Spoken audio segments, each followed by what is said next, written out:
October 25th, 1944.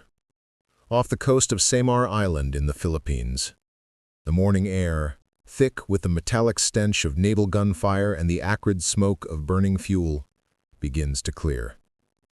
For the exhausted men of Task Force Taffy 3, a tiny, almost laughable collection of American escort carriers and destroyers, a battle that should have been their annihilation, is miraculously ending. For hours, they had been running a desperate gauntlet, David against a fleet of Goliaths. The colossal guns of Japanese battleships, including the legendary Yamato, the largest ever built, had been hurling shells the size of small cars at their thin-skinned ships. It was a fight that defied all logic, a fight they should have lost in the first 10 minutes. Yet through sheer grit, suicidal courage, and a dose of confusion on the part of the enemy, they have survived. The Japanese behemoths, believing they were facing a much larger fleet, are turning away. Aboard the escort carrier USS St. Lo, a young electrician's mate named Orville Bethard feels a wave of profound, bone-deep relief wash over him. A physical sensation like a fever breaking. The immediate terror of massive naval shells, which sound like freight trains roaring past your ear, is replaced by the mundane growl of an empty stomach and the adrenaline-fueled shakes. He's alive. His ship is afloat. He heads below decks to the galley, dreaming of coffee and a hot meal. But just as the tension begins to ebb from the ship's collective consciousness, the klaxon for general quarters blares again, a screeching metallic sound that cuts through the relief and plunges the crew back into the cold reality of war. Bethard steps back out onto the flight deck and squints against the punishing tropical sun. He sees a lone plane, a Japanese Zero, banking out of a nearby rain squall. It's coming in low and fast, gear down as if making a routine landing approach. But something is deeply wrong. The plane's engine isn't throttling back, it's screaming at full power. Bethard, a man who has seen countless planes land on this very deck, knows the physics are all wrong. As he later recalled, his mind raced with a simple, confused thought. You're coming too fast. You don't do that to make a landing.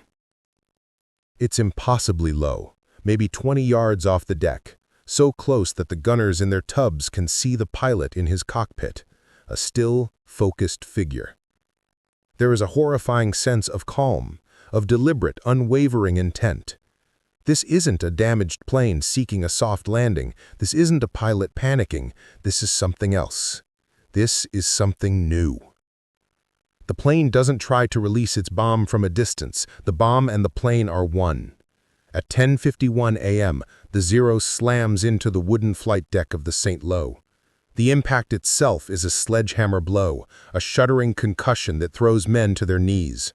But what follows is pure, unadulterated annihilation. The bomb, still attached to the wreckage, penetrates the deck and detonates in the hangar bay below. This is the ship's most vulnerable space, a tinderbox packed with fully fueled and armed Grumman, Avenger, and Wildcat aircraft.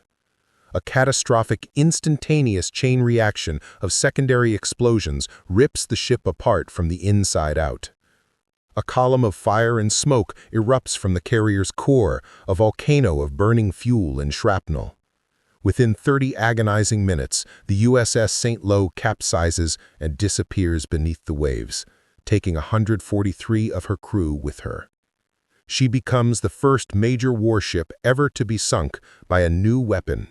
A weapon so alien to the American psyche, so fundamentally opposed to their understanding of warfare, that they had no words to describe it. What Orville Bethard and the sailors of the U.S. Navy witnessed that day was more than a new tactic.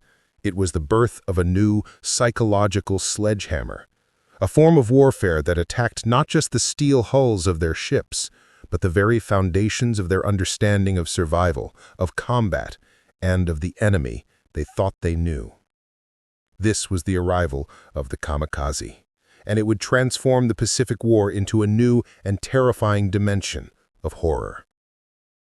Before that October morning, the American sailor in the Pacific, for all the terror he faced, understood the rules of the game. The threats were lethal, but they were knowable. War at sea was a deadly but logical calculus of range, firepower, and armor. A Japanese Aichi D-3A Val dive bomber would appear as a speck in the sky, a tiny cross against the vast blue canvas. You would hear the high-pitched whine of its engine long before you could clearly see it. The ship's combat information center would be a hum of controlled chaos, plotting its course, directing fighters to intercept. If it broke through, the ship's defenses would come alive. The 5-inch guns would bark first, throwing up black puffs of flak miles away. Then, as the Val began its steep, terrifying dive, the medium-range 40mm Bofors would open up, a rhythmic, thumping cough that sent streams of visible tracers clawing at the sky. Finally, in the last few seconds, the 20mm Ehrlichens would join the chorus, a deafening high-speed roar, a last wall of steel. The sailor watched this drama unfold, his life depending on the skill of his gunners and the nerve of the enemy pilot. He prayed the pilot would be killed, or that his plane would be crippled, or that the sheer volume of fire would force him to release his bomb wide and peel away. The same logic applied to the Nakajima BN-10 torpedo bomber. It was a different kind of terror, a low, fast sprint across the wavetops, a horrifying water-level dash to get within range, drop its deadly fish, and bank hard to home, praying to escape the wrath of the guns. Even the unseen threat of a submarine, perhaps the most primal fear for any sailor, followed a certain logic of stealth, attack, and escape. For every threat, there was a countermeasure, a tactic, a piece of technology. Gunners were trained to lead a target, to throw up a curtain of flak that a pilot valuing his own life would instinctively try to avoid. Combat air patrols of Hellcats and Corsairs flew in defensive screens, designed to intercept and destroy enemy planes far from the precious hulls of the carriers.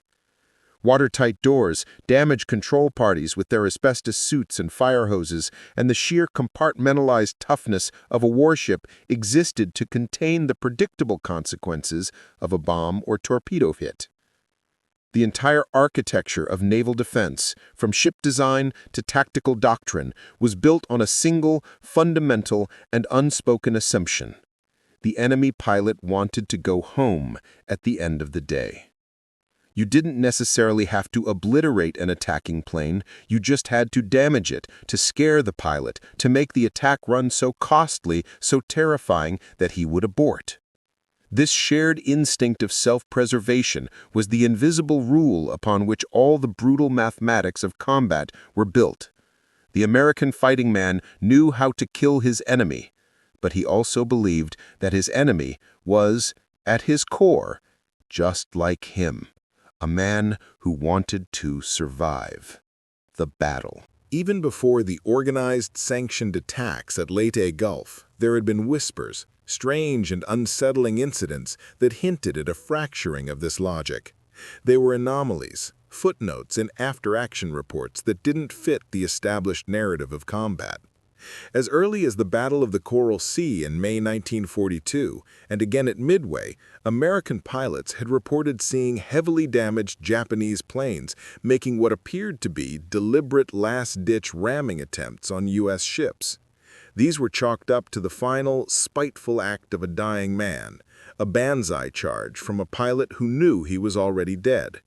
The concept of taiatari, or body crashing, existed within the warrior culture of the Imperial Japanese military, but to the American mind, it was seen as an individual act of defiant rage, not a premeditated, officially sanctioned strategy. Then, just 4 days before the sinking of the St. Lo, on October 21, 1944, the heavy cruiser HMAS Australia was on station supporting landings in Leyte Gulf. A Japanese aircraft, believed to be an Aichi D-3A dive bomber, was hit by the cruiser's anti-aircraft fire. It began trailing smoke and losing altitude, a familiar sight. But instead of falling away into the sea, the pilot corrected his course. He steered his crippled machine directly at the Australia's bridge. The plane struck the foremast and superstructure, its fuel and bomb exploding in a shower of flaming wreckage. The attack killed 30 men, including the ship's captain, Émile Deschanel, and wounded 64 more.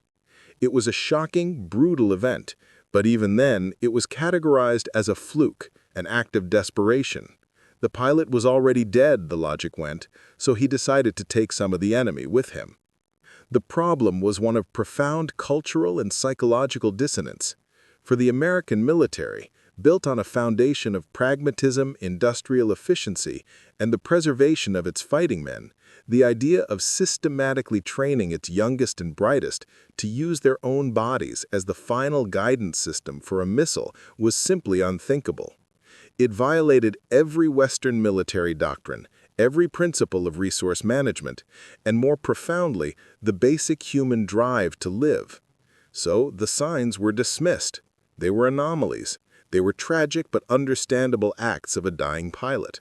They couldn't possibly be a deliberate, officially sanctioned tactic. That was a line no sane modern military would cross. It was a failure, not of intelligence, but of imagination. The Americans were preparing to fight an enemy who played by the same fundamental rules. They were about to discover their opponent had thrown the rulebook into the fire. Then, on October 25th, the rules were not just broken, they were annihilated. The battle off Samar should have been the end of the story for Taffy 3, but as the Japanese battleships retreated, the sky began to fill with new enemies. The first organized, premeditated kamikaze mission of the war was underway. It was led by Lieutenant Yukio Seki, a man who, in his final letters, expressed deep reservations about the strategy, writing, "Japan's future is bleak if it is forced to kill its best pilots." Yet, he followed his orders. His unit, the Shikishima Squadron, consisted of just 5 bomb-laden A6M0s. At first, their attacks looked like conventional bombing runs, albeit clumsy and chaotic ones. 1-0, piloted by Seki himself, aimed for the bridge of the escort carrier USS Kitkunbei. Gunners on the ship threw up a wall of steel. The plane was hit repeatedly, but it kept coming. It missed the bridge, exploding on the port catwalk and cartwheeling into the sea in a plume of fire and water. 2 more Zeros dived at the USS Fanshawe Bay. The ship's gunners, now on high alert, were brutally efficient. They tracked the planes and fired relentlessly, not just to damage them, but to obliterate them. Both planes were torn apart by the concentrated flak, disintegrating in midair before they could reach the ship. From the deck, it might have looked like just another failed air attack, a testament to the skill of American gunners. But then the remaining 2 planes targeted the USS White Plains. One was shredded by the ship's furious anti-aircraft fire, exploding in a massive fireball just off the fantail, showering the deck with what one witness described as metal confetti. This was the moment of dawning horror. This was the proof.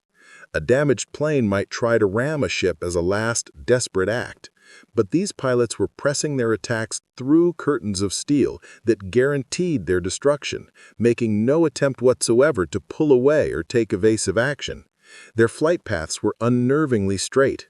Their goal was not to drop a bomb and escape. Their goal was impact. And then came the lone Zero that targeted the St. Lo. Orville Bethard and hundreds of others watched it come, a specter of doom against the bright sky. It ignored the streams of tracer fire that reached for it. It seemed to ride them, to welcome them. The gunners fired until their barrels glowed, but the pilot, already a dead man, was beyond deterrence. The sinking of the St. Lo was the physical proof of the new reality, but the psychological proof came from the attacks on the other escort carriers of Task Force Taffy 1 that same morning. Just before 8 a.m., the USS Swanee was struck. A Zero crashed through its flight deck 40 feet forward of the aft elevator, its bomb exploding between the flight and hangar decks, starting massive fires. Minutes later, the USS Santee was hit, a plane tearing a 30-foot gash in its flight deck. By the end of the day on October 26th, 7 American carriers had been hit by planes that were not just attacking, but merging with their targets. The unthinkable had become undeniable. This wasn't desperation, this was a strategy. The initial American reaction was a volatile cocktail of shock, revulsion, and a strange, grudging respect for the pilot's courage. But for naval leadership, from the captains on their bridges to the admirals in Pearl Harbor, the primary reaction was cold, hard fear, a fear rooted in terrifying mathematics. The Navy's own Operations Research Group, scrambling to understand this new threat, produced a chilling report.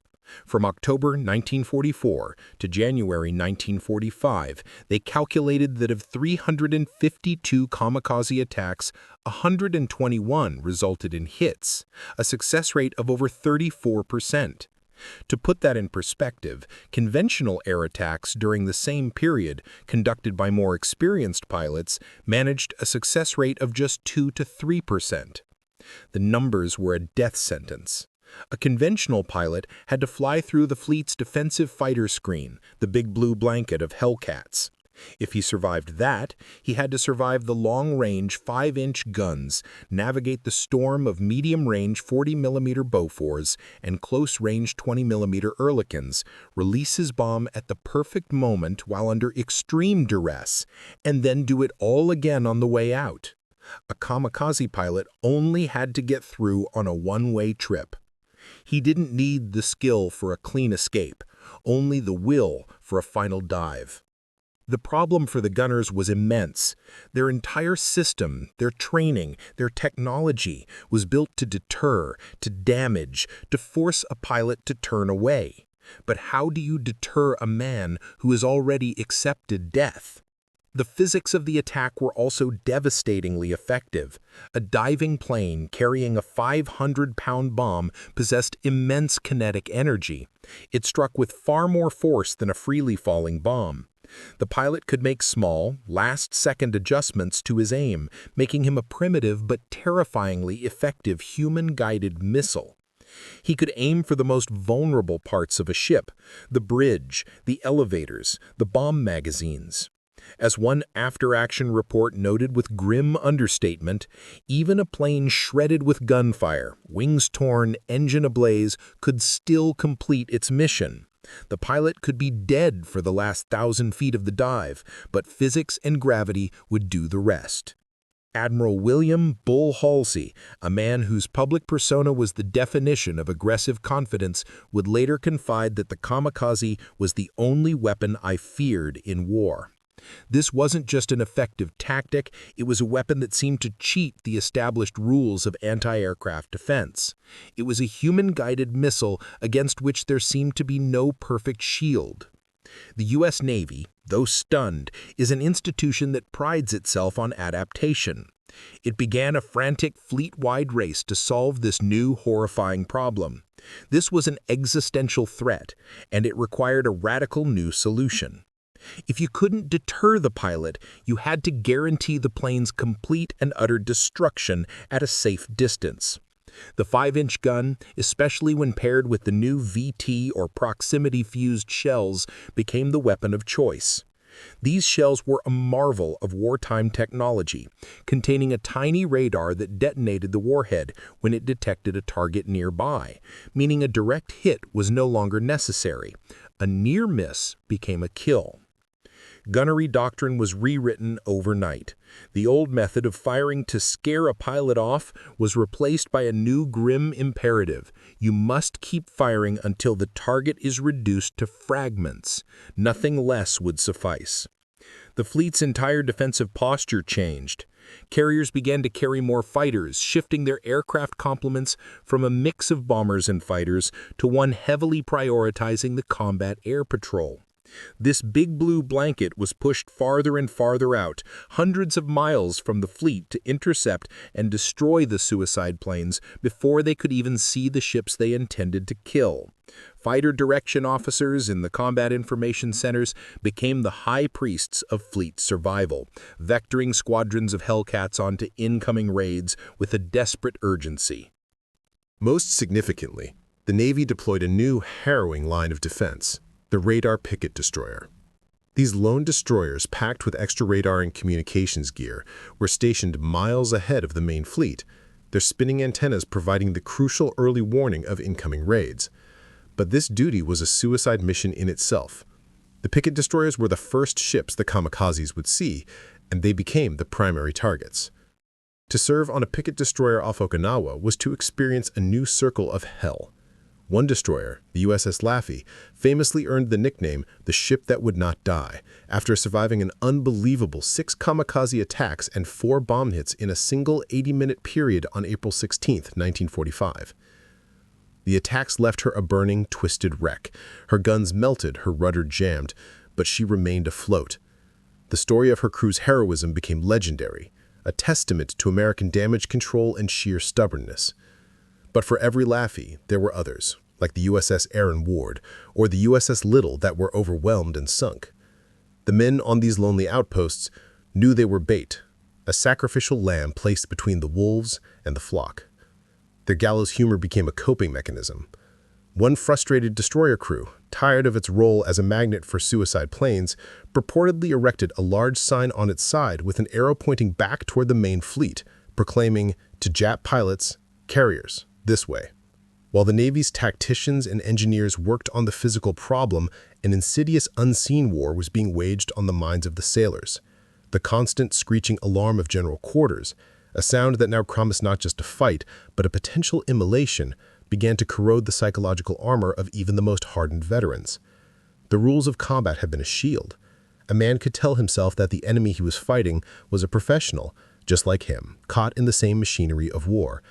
But the kamikaze was different.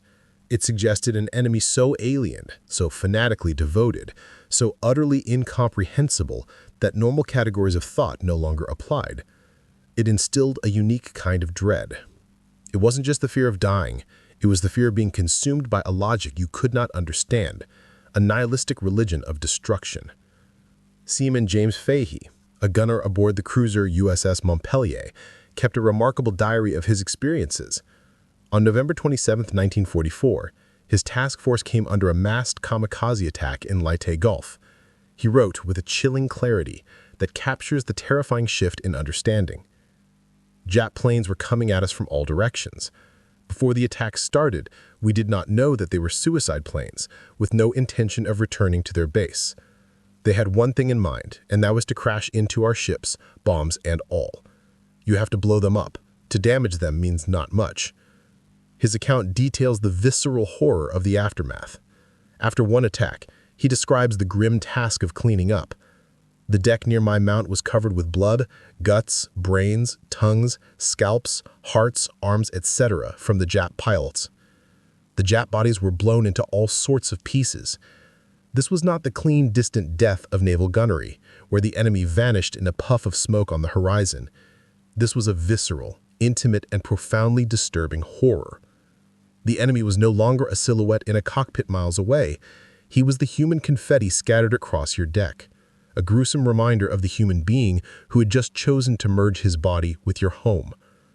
For many sailors, this broke something deep inside. It was a form of psychological warfare more potent than any propaganda broadcast. It made them question the nature of the enemy and the very nature of the war itself. It was one thing to fight a soldier. It was another thing entirely to fight a ghost who had already chosen to die. The grinding horror of the Philippines was merely the prelude. The full, terrifying symphony of the kamikaze was unleashed during the Battle of Okinawa in the spring of 1945. Codenamed Operation Iceberg, it was the largest amphibious assault of the Pacific War, the final stepping stone to the Japanese home islands. The Japanese knew they could not win the battle conventionally. Instead, they planned to turn the waters around Okinawa into a graveyard for the American Navy. They launched Operation Kikasui, or Floating Chrysanthemums, a series of 10 massive coordinated kamikaze attacks involving hundreds of aircraft at a time. These were not the small-scale raids seen in the Philippines. These were aerial tsunamis. The picket line of destroyers bore the brunt of this onslaught. On April 6, 1945, the first and largest Kikasui wave struck the Fifth Fleet with nearly 700 Japanese aircraft, half of them kamikazes, descending on the American Armada. John Chapman, a gunner on the stern of the destroyer USS Newcomb, recalled the sky turning black with planes. He said that there were probably 45 planes in the air.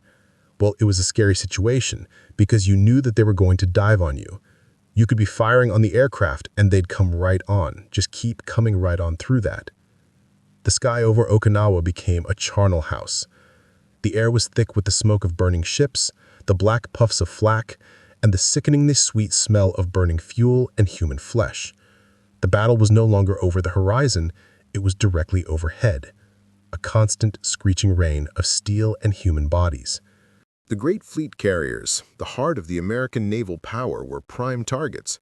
On May 11, 1945, the USS Bunker Hill, flagship of Vice Admiral Mark Mitcher, was hit by two kamikazes in the space of 30 seconds. The first plane dropped its bomb and then crashed onto the flight deck, its wreckage skidding into a group of parked, fully fueled fighters. The second pilot followed seconds later, deliberately crashing his Zero into the base of the ship's island. The resulting explosions and fires turned the carrier into a raging inferno, a floating blowtorch. The ship lost 389 men killed and 264 wounded, more fatalities than the combined total suffered by all 6 of the Royal Navy's armored carriers during the entire war. The ship was saved by the heroic efforts of her crew, but she was knocked out of the war. The USS Franklin, already heavily damaged in a previous attack, became another symbol of the horror, suffering immense casualties. The attacks were relentless, turning the waters around Okinawa into the most dangerous place on the planet for a U.S. sailor. This was the full circle of the kamikaze strategy. What began as a shocking experiment at Leyte Gulf had now been perfected into a system of industrialized slaughter, a weapon aimed not just at sinking ships, but at breaking the will and the minds of the men of the United States Navy. When the smoke finally cleared over Okinawa and the war lurched towards its conclusion, the sheer scale of the kamikaze campaign became terrifyingly clear. In total, the Japanese military sacrificed approximately 3,800 pilots in these suicide attacks. They had failed to turn the tide of the war, that the price they extracted from the Allies was staggering. They had killed more than 7,000 Allied naval personnel. During the Battle of Okinawa alone, a single campaign lasting 82 days, nearly 5,000 U.S. sailors were killed and another 5,000 wounded, almost entirely by suicide attacks. This represents the heaviest loss of life ever suffered by the U.S. Navy in a single battle. The kamikazes sank or put out of action at least 30 U.S. warships and 3 merchant ships off Okinawa.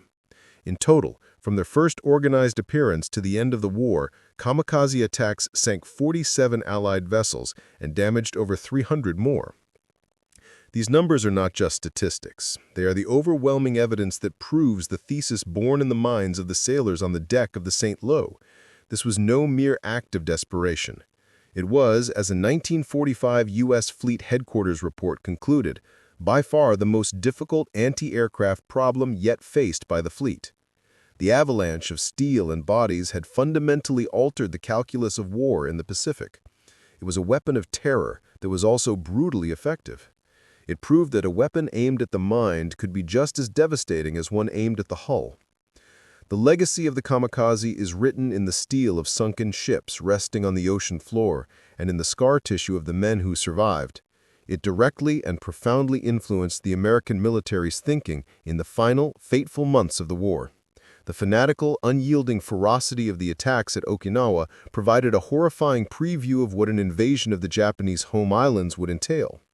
Military planners, calculating the potential cost of Operation Downfall, the planned invasion of Kyushu and Honshu, looked at the casualty rates from Okinawa and extrapolated. They faced the prospect of an enemy willing to sacrifice thousands of pilots in suicide attacks to defend its outlying islands. What would they do to defend their own homes? The potential casualty figures were apocalyptic, with some estimates running as high as 1 million American casualties. The kamikaze, in its own horrifying way, became a powerful argument for using the new, terrible weapon that had been developed in the deserts of New Mexico. It provided a grim justification for the decision to drop the atomic bombs on Hiroshima and Nagasaki. Weapons that could, it was hoped, end the war without a bloody conventional invasion that would make Okinawa look like a skirmish. For the sailors who returned home, the psychological impact was profound and lasting. In the years after the war, studies of veterans who had survived kamikaze attacks found evidence of significant, lifelong adverse psychological effects, what we would now call post-traumatic stress disorder. How could it be otherwise? They had witnessed the ultimate violation of the warrior's code, an enemy who refused to play by the rules of survival. They had looked into the cockpit of a diving plane and seen a face that was not filled with the desperation of a doomed man, but with the calm resolve of a guided missile. They had been forced to confront a reality so alien, so disturbing, that it left a permanent mark on their souls. They had seen the unthinkable, and many were left with no words to describe it. The first American sailors to witness a Japanese kamikaze attack were confronted with a truth that their minds could barely contain. They saw not just a plane, but an idea that life was not the ultimate value, that self-preservation was not the ultimate instinct. They saw a weapon that fused man and machine into a single terrifying projectile of flesh and steel, a final, violent expression of a nation's will. The explosions that ripped through the decks of the St. Lo, the Suwannee, and the Bunker Hill were echoes of a deeper detonation, one that shattered the foundational assumptions of Western warfare. The fires that raged on the sea were nothing compared to the questions that burned in the minds of the survivors for the rest of their days. How do you fight an enemy who has made a covenant with death? How do you defend against a man who sees his own demise as his greatest weapon?